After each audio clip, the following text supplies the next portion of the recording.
sun is going down over there on the horizon.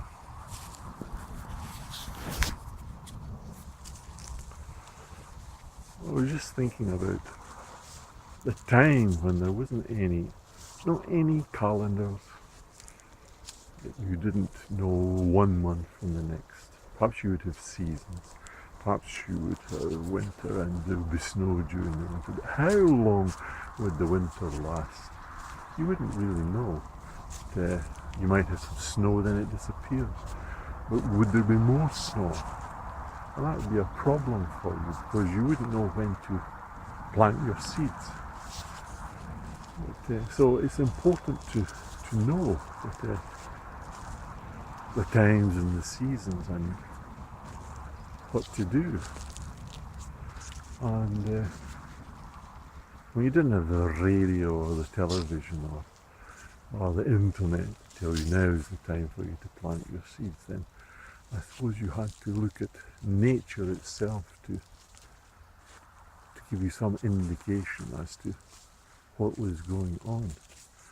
That in the autumn the birds would leave, they would go away, heading south to warmer climes, so you know, hey, I better get my harvest in. And the same in the springtime, that the birds would return, and you know that things were warming up, that soon the ground will be warm enough to put some seeds into the ground. I know myself that I've put seeds into the ground, bean seeds, when the temperature's been below 15 and then just rotted and nothing has come up. So it's important to know, when's a good time to put stuff into the ground. But someone told me that the mezzo, this woodcock, a big black bird, that when it starts fighting in the forest, then that's the right time to put to sow in your farmer for to sow any seeds. Why is that? Why did a bird give you the indication that now is a good time to plant your seed? Well, I suppose that birds, when they lay their eggs, don't want the weather to be too cold. Otherwise, most likely the chicks inside the eggs would die off. So it has to be warm enough for them to lay their eggs. And if it's warm enough for them to lay their eggs, perhaps it's warm enough to put seeds into the ground. And then there was a woman who told me that when was the right time to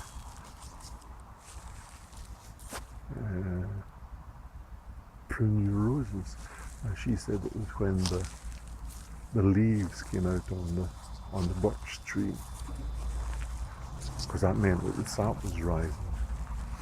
And the sap's rising in one plant, most likely it's rising in other plants. So if you want new shoots to grow on your roses, then cut off all the dead stuff and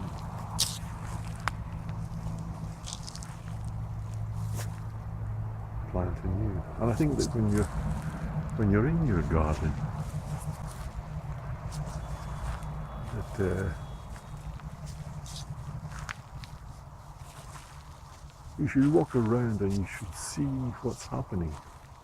You should look at what plants are coming up, and if there's any signs of activity. But I think you can learn a lot. I think Bernard, he was saying that the daffodils are up. It must mean that I should go and I should plant my seeds now.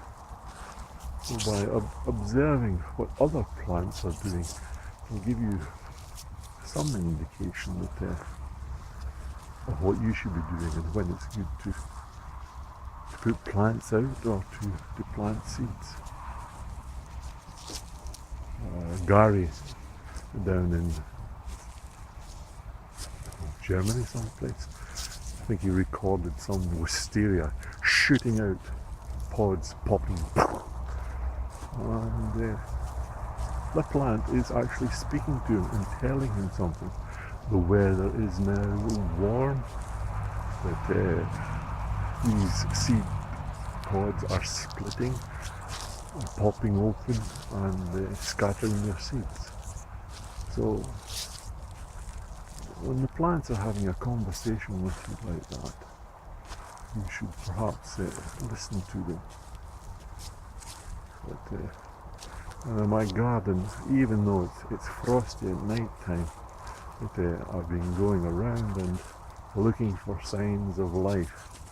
And one of the first signs of life here is the Alchemilla mollis. And if we look down here,